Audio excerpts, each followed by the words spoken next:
السلام عليكم ورحمة الله وبركاته، والصلاة والسلام على أشرف الخلق سيدنا محمد وعلى آله وصحبه وسلم. النهاردة هنعمل مع بعض المسقعة، مسقعة الحلة بدون فرن وبدون لحمة مفرومة. المسقعة البلدي القديمة بتاعتنا اللي هي بنقول عليها كده مسقعة بالخل والثوم. نبدأ الطريقة مع بعض. هنا معايا بتنجانتين رومي متوسطين، وفلفل اخضر على فلفل رومي على فلفلاية الوان حمراء. لو عندك كمان فلفل اصفر بتحطيه بيدي للمسقعة طعم حلو قوي. ودي بطاطساية كبيرة مقطعاها مكعبات، وهنقطع كل حاجة مكعبات كده قد البطاطس. هنا انا قطعت البتنجان بالشكل ده، معرفتش اقطعه معاكم معلش لاني شغالة بايد واحدة وبصور بالايد التانية.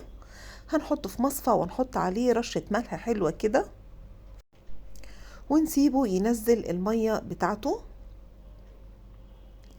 ومعايا الفلفل الحامي ده انا مش هفتحه ولا هقطعه عشان ما يشطشطش الصلصة التسبيكة بتاعة المسقعة، هخليه بحاله كده واللي عايز ياكله هياكله.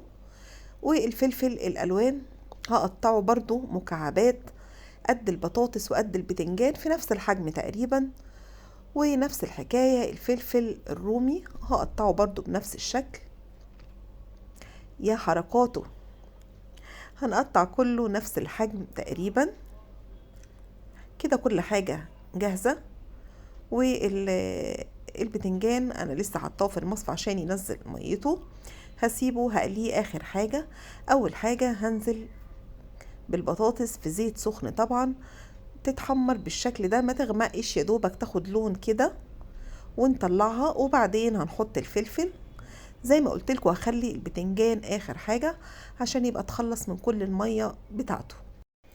الفلفل برضو هحطه في الزيت، هديله تقليبتين كده على النار يا دوبك يدبل، وهخرجه برضو على مناديل مطبخ.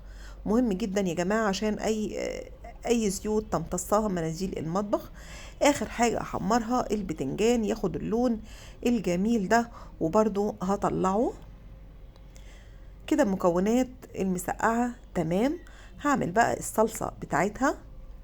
معايا بصلاية متوسطة في شوية زيت صغيرين، عايزين بقدر الامكان ما نكترش زيت، يعني معلقتين زيت زي ما انتوا شايفين.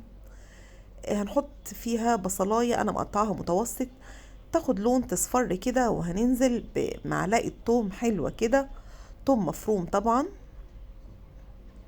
وهنقلب لغاية ما ريحة التوم والبصل يطلعوا كده. عايزه اقولك انت لو مش عايزه بصل هتحطي التوم وهتطشي التوم بشويه خل حلوين كده. انا عشان عامله بصل مش هحط الخل دلوقتي، خليكي معايا هنشوف هنحط الخل ازاي. التوم والبصل اندمجوا مع بعض، هننزل بحوالي نص كيلو طماطم انا ضربها في الخلاط، وهنحط نص معلقه كبيره سكر، وهنسيبه يغلي غلوة بالسكر. ما ينفعش نحط كل التوابل، يعني الملح والفلفل مع السكر ونسيب الصلصة تغلي شوية دقيقتين كده. وبعدين نحط باقي التوابل اللي هي عبارة عن ملح وكزبرة ناشفة وفلفل اسود وشوية كمون. هقلب الصلصة بتاعتي واسيبها بقى تتسبك على النار.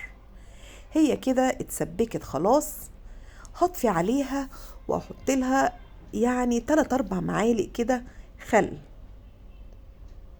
الصلصة بتاعتي كده خلاص جاهزة. هنزل فيها بقى، هنزل الحاجات اللي انا قليتها، البطاطس والفلفل والبتنجان.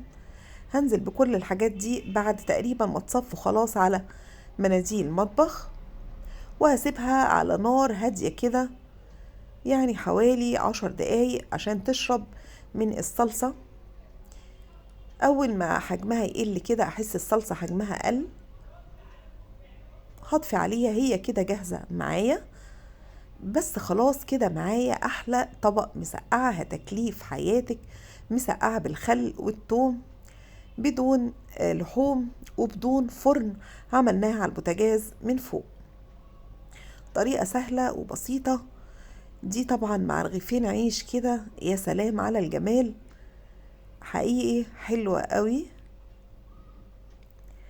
ولو انتي معايا للجزء ده من الفيديو بشكرك جدا، وبتمنى تحطي اللايك الجميل بتاعك، ولو مش مشتركة في القناة اشتركي وفعلي الجرس عشان يوصلك كل جديد. واشوفكم في فيديو جديد ووصفة جديدة من وصفات أم الدنيا.